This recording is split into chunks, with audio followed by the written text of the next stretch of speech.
अभी हम लोग एनसीईआरटी क्लास 10th का सिमिलिटी चैप्टर में थ्योरम 6.3 पढ़ने जा रहे हैं। इसी को हम लोग बोलते हैं एंगल एंगल एंगल सिमिलिटी, या इसको शॉर्ट में ए भी बोला जाता है।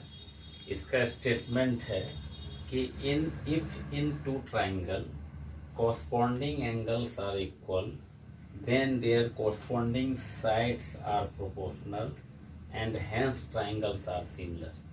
It means हुआ कि यदि दो त्रिभुजों के संगत कोण बराबर हों तो उनकी संगत भुजाएं समानुपाती होती है और दोनों त्रिभुज समरूप होते हैं। तो दो ट्राइंगल किस कंडीशन में सिमिलर होगा, सबसे पहले हम लोग वो कंडीशन पढ़ेंगे कि किस परिस्थिति में, किस कंडीशन में दो ट्राइंगल सिमिलर होगा। तो सपोज ABC और DF जो है दो ट्राइंगल मेरा है, तो अगर इस दो ट्राइंगल में इस ट्राइंगल का तीनों एंगल, यानी एंगल A जो है D के बराबर हो, एंगल B जो है एंगल E के बराबर हो, और एंगल C जो है F के बराबर हो, तो हम लोग कहते हैं कि ये दोनों ट्राइंगल जो है इक्वेंगुलर है। इक्वेंगुलर मीन्स होता है, इसको हिंदी में हम लोग समान कोणिक भी कह सकते हैं।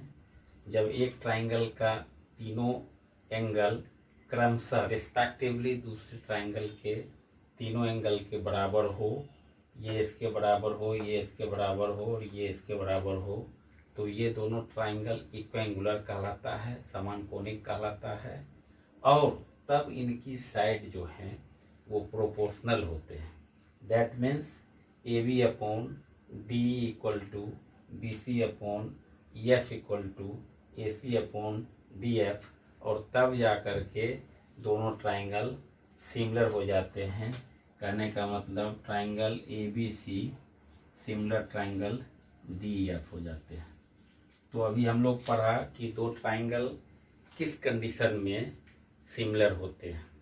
तो जब हम लोग AAA सिमिलिटी को प्रूव करेंगे तो उसमें ये चीज़ हमको दिया हुआ है कि एक ट्राइंगल का तीनों एंगल रिस्पेक्टिवली दूसरे ट्राइंगल के तीनों एंगल के बराबर है। इट मीन्स हुआ कि A जो है D के बराबर है, B जो है E के बराबर है, C जो है F के बराबर है, और तब हमको इसमें ये प्रूव करना पड़ेगा कि इनके साइड भी प्रोपोर्शनल होते हैं। दैट मीन्स इतना अपॉन ये हो जाएगा AB upon D, BC upon EF और AC अपॉन DF, और इसके बाद दोनों ट्राइंगल सिमिलर हो जाएंगे। अब दो ट्राइंगल इक्वेंगुलर हो, इसके लिए तीन कंडीशन उत्पन्न हो सकता है। दो ट्राइंगल इक्वेंगुलर हो, that means all the three angles of a triangle are respectively equal to three angles of other triangle. तो इस कंडीशन में इनके साइड के रिस्पेक्ट में तीन कंडीशन उत्पन्न होगा। वो कंडीशन क्या रहेगा? पहला कंडीशन होगा केस 1, जिसमें कि AB जो है वो D के बराबर होगा, AC जो है वो DF के बराबर होगा। इसका मतलब इसको हम लोग ऐसे भी समझ सकते हैं कि ये दोनों जो ट्राइंगल मेरा है, इनके साइड का रेशियो जो है, यानी AB upon D equal to 1 होगा, AC upon DF equal to 1 होगा। यानी हम लोग ये मान के चल रहे हैं कि दोनों ट्राइंगल जब इक्वेंगुलर है तो दो साइड को हम लोग कंसीडर करके चल रहे हैं कि इनकी साइड की जो कंडीशन होगी वो इक्वेंगुलर होने की स्थिति में तीन केसेस बनाती है या हो सकता है। वो पहला क्या होगा? AB D के बराबर होगा, AC DF के बराबर होगा। दूसरा कंडीशन ये हो सकता है कि AB जो है वो D से बड़ा हो, AC जो है वो DF से बड़ा हो। तीसरा कंडीशन ये हो सकता है कि AB जो है वो D से छोटा हो, AC जो है वो DF से छोटा हो। और तीनों कंडीशन में दोनों ट्राइंगल जो है वो इक्विंगुलर रहेगा। इट मीन्स हुआ कि एक ट्राइंगल का तीनों एंगल रिस्पेक्टिवली दूसरे ट्राइंगल के तीनों एंगल के बराबर है। तो पहला केस में A B upon D equal to 1, A C upon D F equal to 1। दूसरा कंडीशन मेरा हो जाएगा, इस तरह का कंडीशन रहेगा, A B by D greater than 1, या दूसरा कंडीशन लेस देन भी ले सकते हैं, कोई दिक्कत नहीं है। एक को दूसरा मानेंगे तो अगर आगे वाला तीसरा हो जाएगा। दूसरा हो गया हमारा A C upon D F greater than 1। इससे जो हमारा निकलेगा कि ए बी जो है वो ग्रेटर देन हो जाएगा, ए बी ग्रेटर देन हो जाएगा डी के, और ए सी जो है ग्रेटर देन हो जाएगा डी एफ के। ये कंडीशन में जब ए बी बड़ा हो डी, ए सी बड़ा हो डी एफ, ये कंडीशन हो गया। फिर ये हो सकता है ए बी जो है छोटा होगा डी से, ए सी जो है छोटा होगा डी एफ से। तो जब बड़ा होगा तो इस केस के लिए हम लोग जो है इस तरह का ट्राइंगल बनाएंगे कि ये मेरा जो है, ये मेरा दिया हुआ है ए बी सी ट्राइंगल, और दूसरा ये मेरा दिया हुआ है डी एफ ट्राइंगल। और इस ट्राइंगल दोनों में हम लोग देख रहे हैं कि ए बी जो है वो डी से बड़ा है, ए सी जो है वो डी एफ से बड़ा है। तो ये जो कंडीशन होगा ये मेरा दूसरा कंडीशन, इसको हम लोग मान लेंगे। इस कंडीशन में भी जो है दोनों ट्राइंगल इक्विंगुलर है। दैट मीन्स ये एंगल इसके बराबर रहेगा, ये एंगल इसके बराबर रहेगा, और ये एंगल इसके बराबर रहेगा। और साइड की जो कंडीशन होगी कि ए बी जो है वो डी से बड़ा होगा, ए सी जो है वो डी एफ से बड़ा होगा। और तीसरा जो है हम लोग कंडीशन लेंगे, तीसरा कंडीशन उसमें ये होगा, तीसरा कंडीशन में कि ये मेरा ट्राइंगल ए बी सी हो गया और ये मेरा ट्राइंगल डी एफ हो गया, और इस कंडीशन में हम लोग क्या देख रहे हैं, इस कंडीशन में देख रहे हैं कि ए बी जो है ए बी अपॉन डी जो है वो छोटा होगा 1 से। तो इससे हमको निकलेगा ए बी जो है वो छोटा हो जाएगा डी से। सिमिलरली ए सी अपॉन डी एफ जो है वो 1 से छोटा होगा, इससे हमारा निकलेगा ए सी छोटा हो जाएगा डी एफ से। तो ये कंडीशन जो है, ये तीसरा कंडीशन है कि जब ए बी डी से छोटा हो और ए सी जो है डी एफ से छोटा हो, तो इस कंडीशन में भी दोनों ट्राइंगल इक्विंगुलर ही रहेगा। दैट मीन्स एंगल ए जो है वो डी के बराबर होगा, एंगल बी जो है वो ई के बराबर होगा, और सी जो है एफ के बराबर होगा। इस प्रकार से होना रहा। अब हम लोग अलग अलग कंडीशन में इसको प्रूव करेंगे। और पहला कंडीशन तो बहुत इजी है, ये आता नहीं है, दूसरा या तीसरा रहेगा। तो इसको अलग अलग कंडीशन में हम लोग प्रूव करेंगे। पहला कंडीशन में जो है, पहला कंडीशन में क्या होगा, तो इसमें सबसे पहले हम लोग गिवन वगैरह लिख लेंगे। गिवन में ए बी सी, गिवन मेरा हो जाएगा, given A B C and D E F are two triangles such that angle A equal to angle D, angle B equal to angle E and angle C equal to angle F। ये हमको given है, ये हमारा given है। To prove that AB upon D equal to BC upon EF equal to AC upon DF, and hence triangle A B C similar triangle D E F. यानी prove करना है हमें A B upon D equal to B C upon E F equal to A C upon D F. और जब इनके side proportional होंगे ये triangle क्या हो जाएंगे, सिमिलर हो जाएंगे। तो ये मेरा गिवन हो गया, हमने गिवन लिख दिया। ये क्या प्रूव करना है ये लिख दिया। अब हम लोग इसमें केस 1 में ये देखेंगे कि केस 1 में कैसे इनके साइड प्रोपोर्शनल होंगे। केस 1 में जब प्रूफ में हम लोग देखते हैं in triangle A B C and triangle D E F. Case 1 में हम लोग देख रहे हैं केस 1 में। और केस 1 में हमें ये दिया हुआ है कि ए बी जो है डी के बराबर है, ए सी डी एफ के बराबर है। तो ए बी बराबर डी, ए सी बराबर D F and angle A जो है वो एंगल डी के बराबर है। ये हमारा केस 1 से हो गया। केस 1 में ये चीज़ दिया हुआ है। ये भी केस 1 से हो गया और ये जो है गिवन है।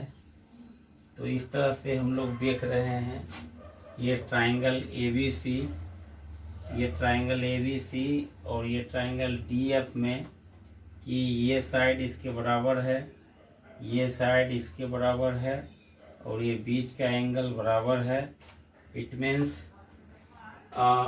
दो साइड और इंक्लूडेड एंगल एक ट्राइंगल का दूसरे ट्राइंगल के रिस्पेक्टिवली दो साइड और इंक्लूडेड एंगल के बराबर है।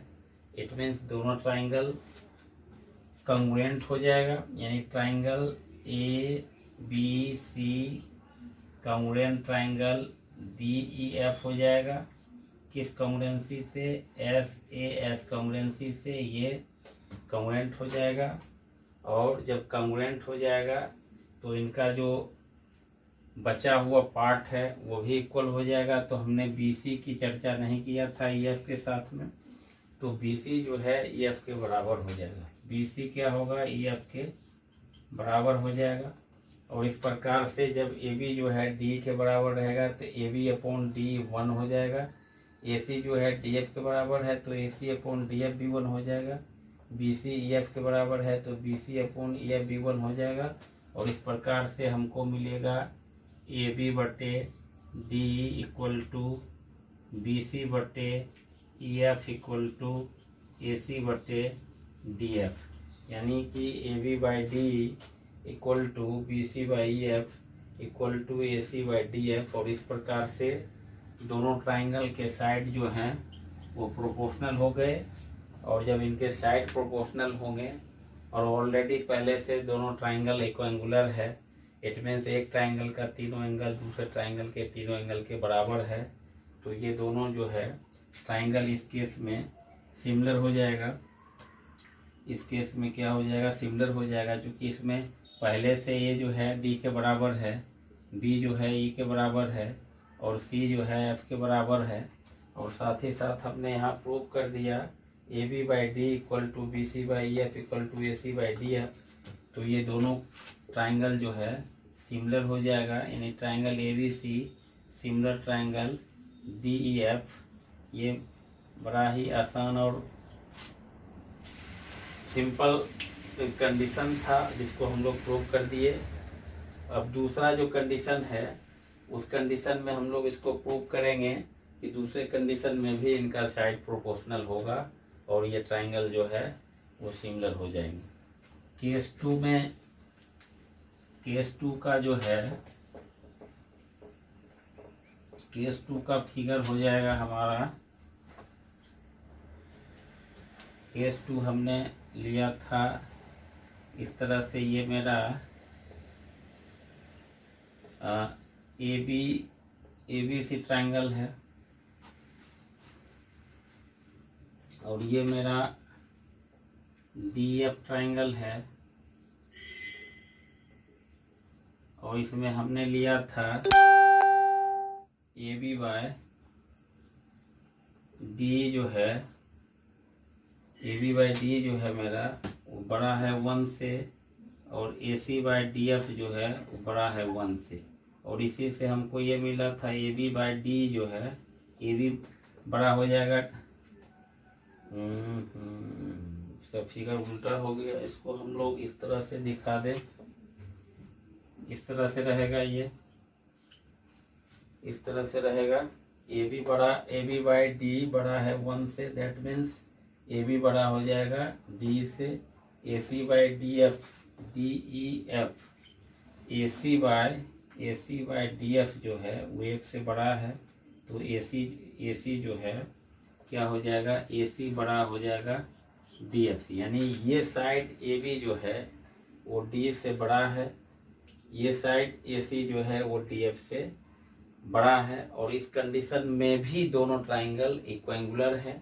इट मीन्स एंगल ए जो है एंगल डी के बराबर है, एंगल बी जो है एंगल ई के बराबर है, और एंगल सी जो है एंगल एफ के बराबर है, यानी दोनों ट्राइंगल मेरा जो है इक्विंगुलर है। और इनका साइड की जो कंडीशन है वो ए बी जो है वो डी से बड़ा है, ए सी जो है डी एफ से बड़ा है। इस कंडीशन में हम लोग कंस्ट्रक्शन करते हैं। कंस्ट्रक्शन में क्या करते हैं, डी को जो है डी साइड को हम लोग जो है थोड़ा बढ़ाते हैं, और इतना बढ़ाते हैं कि ये मेरा, अगर इसको हमने P मान लिया तो ये DP जो है वो AB के बराबर होगा। इसी तरह से इसको अगर हम लोग बढ़ाते हैं तो ये मेरा Q अगर होता है तो DQ जो है वो AC के बराबर है, और इसको हम लोग मिला देते हैं। यानी हमने इसमें कंस्ट्रक्शन क्या किया कि DP जो है AB के बराबर ले लिया, और DQ जो है वो AC के बराबर ले लिया, और इस प्रकार से इसको हम लोग P और Q को मिला दिया तो कंस्ट्रक्शन हो जाएगा। केस 2 का जो है, केस 2 में जब ये कंडीशन मेरा लागू हो रहा है तो उस कंडीशन में हम लोग कंस्ट्रक्शन में क्या किए, DP जो है AB के बराबर ले लिए, DQ जो है AC के बराबर ले लिए, और P और Q को मिला दिए। अब इसमें हम लोग केस 2 में प्रूव कैसे करेंगे, तो केस 2 में प्रूव करने के लिए हम लोग क्या करेंगे, पहले ट्राइंगल ABC लेंगे, इन ट्राइंगल ABC, एंड ये ट्राइंगल ले लिए हम लोग DPQ, in triangle ABC and triangle DPQ। ये दोनों ट्राइंगल में हम लोग क्या देख रहे हैं, हम लोग देख रहे हैं कि AB जो है मेरा वो DP के बराबर है, ये हमने कंस्ट्रक्शन से ले लिया है। उसके बाद AC जो है वो DQ के बराबर है, ये भी हमने कंस्ट्रक्शन से ले लिया है। तीसरा जो है एंगल A पहले से बराबर दिया हुआ है, चूँकि दोनों ट्राइंगल इक्विंगुलर है, तो एंगल A जो है वो मेरा दिया हुआ है D के इक्वल है। एंगल A जब D के इक्वल होगा और AB जो है वो DP के बराबर है, AC जो है वो DQ के बराबर है, तो ये दोनों ट्राइंगल मेरा ABC और DPQ जो है वो SAS कॉन्ग्रुएंसी से कॉन्ग्रुएंट हो जाएगा। यानी कहने का मतलब ट्राइंगल ABC कॉन्ग्रुएंट हो जाएगा ट्राइंगल DPQ के, इसमें कॉन्ग्रुएंसी लगेगी SAS कॉन्ग्रुएंसी से ये दोनों ट्राइंगल जो है ABC और DPQ जो है वो कॉन्ग्रुएंट हो जाएगा। और जब कॉन्ग्रुएंट हो जाएगा तो CPCT से हम लोग एक वर्ड जो है CPCT यूज करते हैं, CPCT, इसका मतलब होता है corresponding parts of congruent triangle. तो जो दोनों ट्राइंगल के बचे हुए पार्ट्स हैं, चाहे वो उसकी रिस्पेक्टिवली एंगल हो या साइड हो, वो भी क्या होगा, बराबर होगा। तो ट्राइंगल ABC और DPQ में जब हमने इसको कॉन्ग्रुएंट कर दिया तो CPCT से ये एंगल इसके बराबर हो जाएगा, और ये एंगल जो है इसके बराबर हो जाएगा। तो CPCT से क्या होगा, एंगल B मेरा हो जाएगा एंगल P के बराबर। एंगल B जो है वो एंगल P के बराबर हो जाएगा, बट एंगल B जो है वो एंगल E के बराबर दिया हुआ है। इस एंगल P को हम लोग DPQ भी बोल सकते हैं, यानी यही इसी एंगल को हम लोग एंगल DPQ भी बोल सकते हैं। तो जब ये एंगल इसके बराबर हो गया और ये एंगल पहले से इसके बराबर दिया हुआ है, क्योंकि ट्राइंगल ABC और DEF ये इक्विएंगुलर है, तो जब ये एंगल इसके बराबर हो गया है और ये इसके बराबर पहले से दिया है, इसका मतलब ये एंगल और ये एंगल भी बराबर हो जाएगा। तो यहाँ हम लोग लिखेंगे but we have angle B equal to angle E। तो इस केस में क्या हो जाएगा, इस केस में हमारा जो है एंगल P और E बराबर हो जाएगा। एंगल P और एंगल E, ये एंगल जो है E और ये एंगल P जो है बराबर हो जाएगा। और जब ये एंगल और ये एंगल बराबर होगा तो इसमें जो है हम लोग ये देख रहे हैं कि ये एक लाइन है, ये दूसरी लाइन है और ये एक ट्रांसवर्सल लाइन इसको इंटरसेक्ट कर रहा है और इस प्रकार से इंटरसेक्ट कर रहा है कि ये एंगल जो है इसके बराबर है। इसका मतलब ये लाइन जो है इसके पैरेलल हो जाएगा, है ना। We know if a line intersects two straight lines such that the pair of corresponding angles are equal, then two straight lines becomes parallel to each other। तो ये जो है इसके पैरेलल हो जाएगा, क्योंकि ये एंगल को हमने जो है इसके बराबर प्रूव कर दिया। तो इस प्रकार से हम लोग यहाँ लिख सकते हैं हेंस EF जो है वो पैरेलल हो जाएगा, वो PQ के पैरेलल हो जाएगा। जब EF जो है PQ के पैरेलल हो जाएगा तब हम लोग जो है ट्राइंगल में यानी इन ट्राइंगल DPQ में देखते हैं। इस ट्राइंगल में, बड़ा ट्राइंगल DPQ में हम लोग देख रहे हैं कि हमारा ये लाइन सेगमेंट EF जो है वो PQ के पैरेलल है। तो पिछले क्लास में हम लोगों ने पढ़ा है कि किसी भी ट्राइंगल में अगर कोई एक लाइन एक साइड के पैरेलल जो हम लोग ड्रॉ करते हैं तो वो ट्राइंगल के जो बाकी दो साइड है उसको क्या करता है, सेम रेशियो में डिवाइड करता है, जिसको हम लोग BPT या थेल्स थ्योरम भी कहते हैं।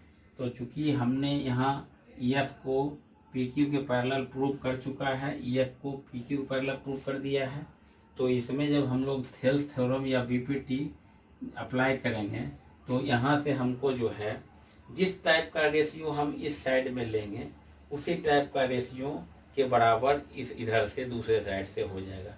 इट मीन्स हुआ कि अगर हम D/EP लेते हैं तो इधर DF/FQ हो जाएगा।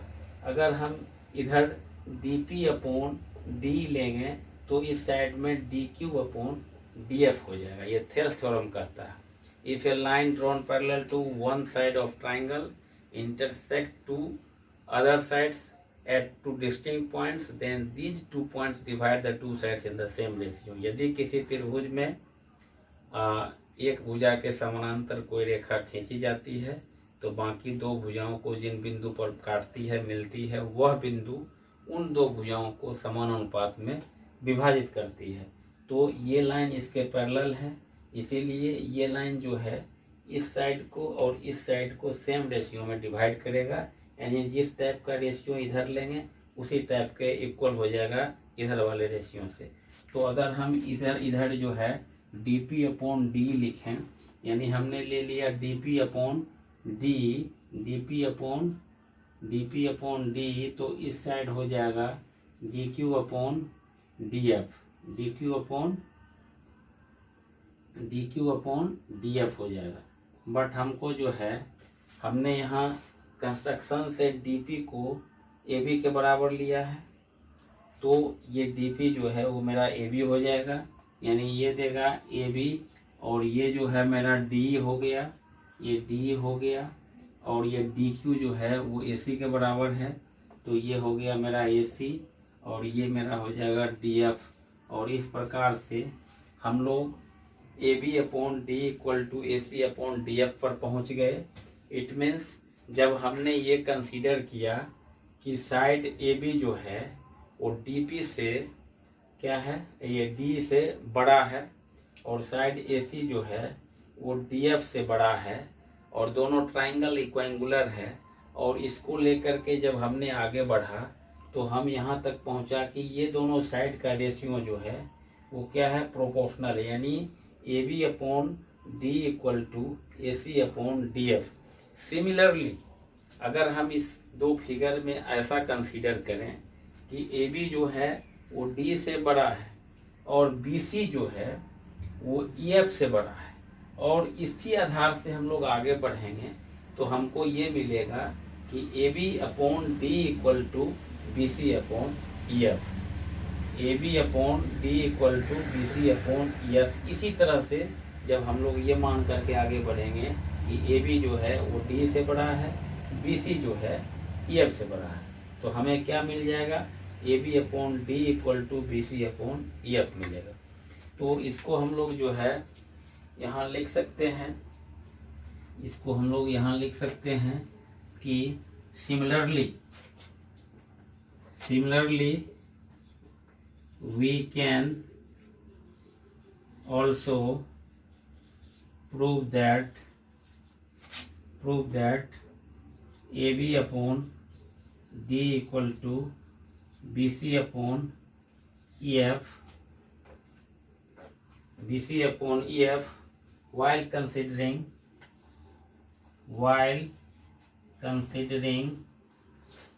AB by D greater than 1 and BC by EF greater than 1। इस कंडीशन को लेकर के बढ़ेंगे तो हम लोग यहाँ पहुँच जाएंगे AB by D equal to BC by EF।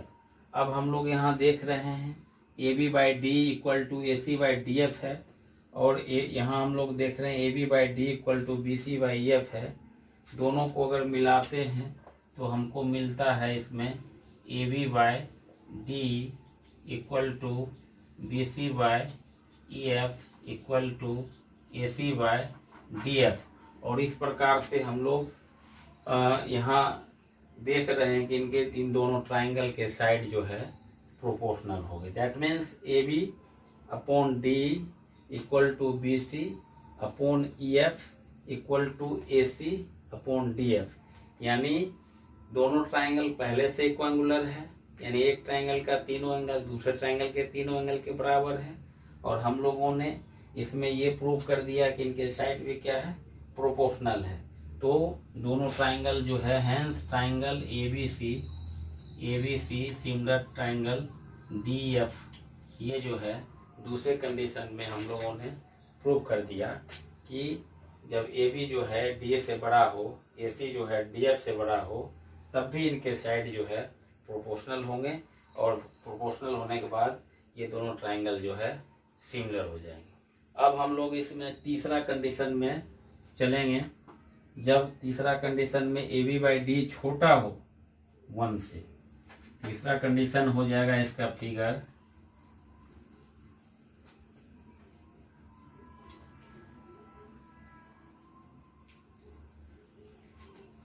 तीसरा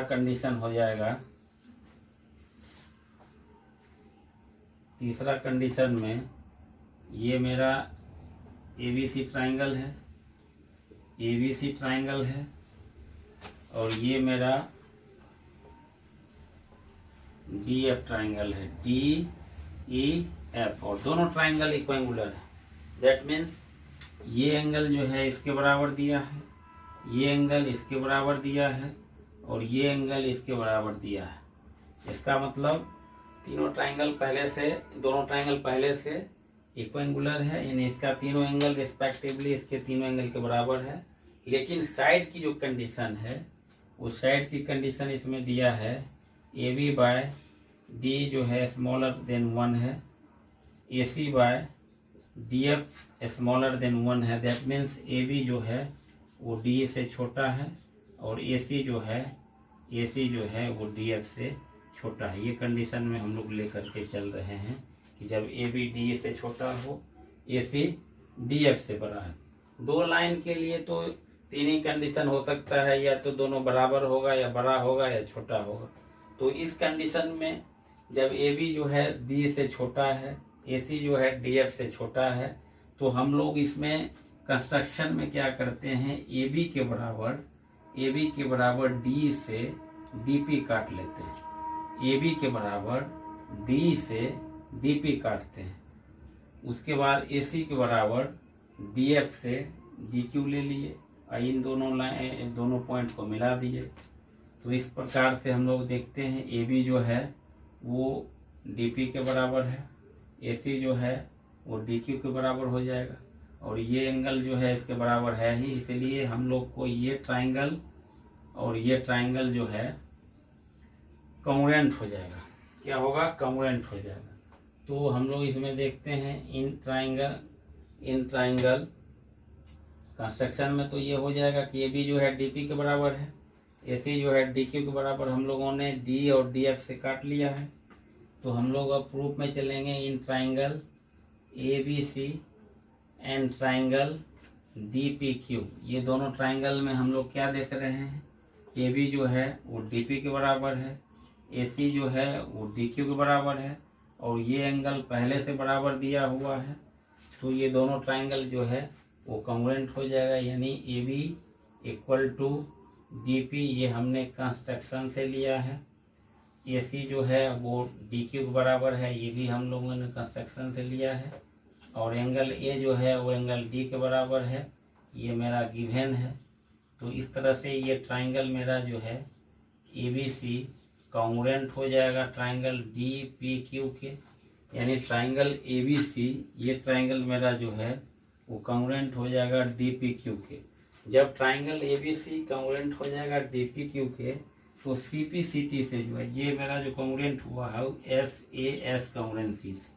फिर जब हम लोगों ने इसमें CPCT प्रॉपर्टी का यूज करेंगे तो ये जो है ये एंगल मेरा इसके बराबर हो जाएगा, यानी एंगल B जो है वो एंगल DPQ के बराबर हो जाएगा, एंगल DPQ के बराबर हो जाएगा। और कैसे हुआ? इसमें हम लोगों ने CPCT का यूज किया।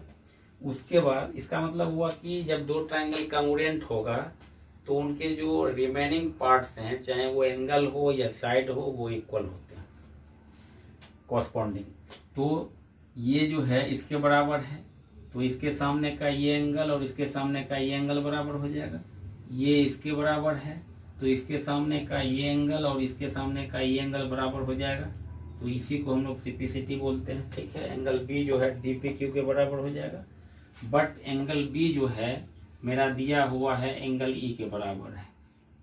सिंस ट्राइंगल ABC और ट्राइंगल DEF जो है पहले से इक्विएंगुलर है, इट मीन्स इस ट्राइंगल के तीनों एंगल रिस्पेक्टिवली ट्राइंगल ABC के तीनों एंगल DEF के बराबर है।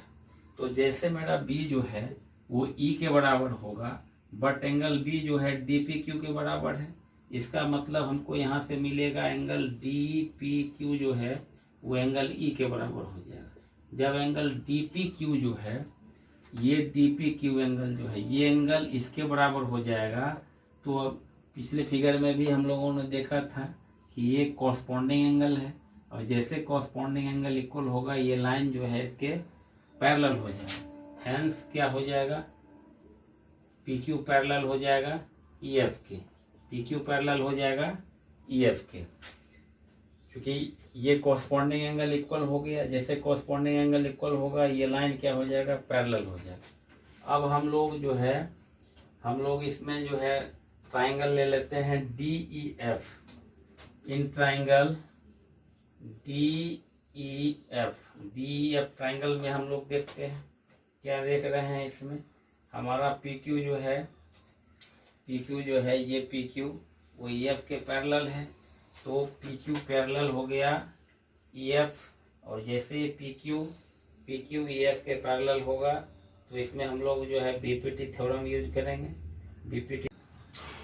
इसके बाद हम लोग देखते हैं ट्राइंगल DEF में ये मेरा PQ जो है वो EF के पैरेलल हो गया है। तो in triangle DEF PQ parallel to EF इसमें हम लोग BPT थ्योरम यूज करेंगे।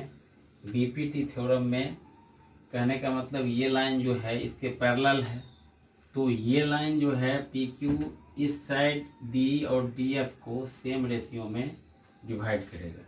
ये मेरा BPT थ्योरम के हिसाब से हो जाएगा। क्या हो जाएगा? तो DP upon DE equal to D Q upon D F हो जाएगा, D Q upon D F हो जाएगा। और हम लोग यहाँ जो है डी पी जो है वो ए बी के बराबर लिए थे और डी क्यू जो है ए सी के बराबर लिए थे। तो डी पी की जगह हम लोग यहाँ लिखेंगे ए बी, तो ये मेरा मिलेगा A B upon B equal to D Q को लिखेंगे A C upon D F हो जाएगा। यानी हम लोग इसमें देख रहे हैं फिगर में कि ये मेरा जो है A B upon D equal to हो गया A C upon D F. यानी ये साइड पी क्यू जो है वो इसको जब सेम रेशियो में डिवाइड करेगा तो D P upon D equal to D Q upon D F लिखेंगे।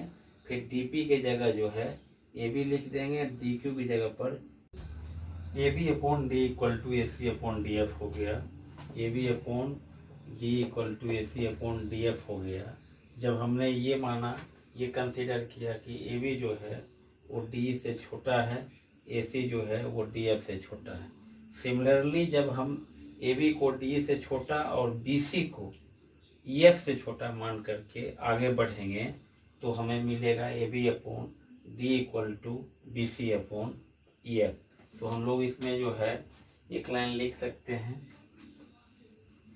इसमें क्या हो जाएगा, similarly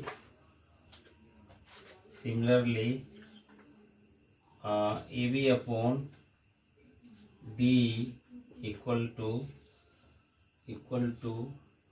B C upon T F. और इस प्रकार से जब हम इसको मिलाएंगे, A B upon D equal to A C upon D F है, A B upon D equal to B C upon E F है, तो दोनों मिलाएंगे तो में मिलेगा A B upon D equal to B C upon E F equal to A C upon D F. यानी दोनों ट्राइंगल इक्विएंगुलर होने के साथ साथ तीसरे केस में भी इक्विएंगुलर होने के साथ साथ ही इनके साइड भी प्रोपोर्शनल हो जाते हैं। इस प्रकार से क्योंकि एंगल ए पहले से डी के बराबर है, एंगल बी जो है वो ई के बराबर है, सी जो है एफ के बराबर है, और हम लोगों को यहाँ इनके साइड प्रोपोर्शनल मिल गया। यानी A B upon D equal to B C upon E F equal to A C upon D F. It means triangle A B C similar triangle D E F हो जाएगा, A B C similar to D F. इस प्रकार से हम लोगों ने इसमें देखा कि एक ट्राइंगल का तीनों एंगल रेस्पेक्टिवली दूसरे ट्राइंगल के तीनों एंगल के इक्वल हो तो इनके साइड्स भी क्या होते हैं, प्रोपोर्शनल होते हैं। और जब साइड्स प्रोपोर्शनल हो जाते हैं तो ट्राइंगल सिंगुलर हो जाते हैं। तीनों केसों में हम लोगों ने पढ़ा और इस प्रकार से ये हमारा ये थ्योरम जो है प्रूव्ड हो गया।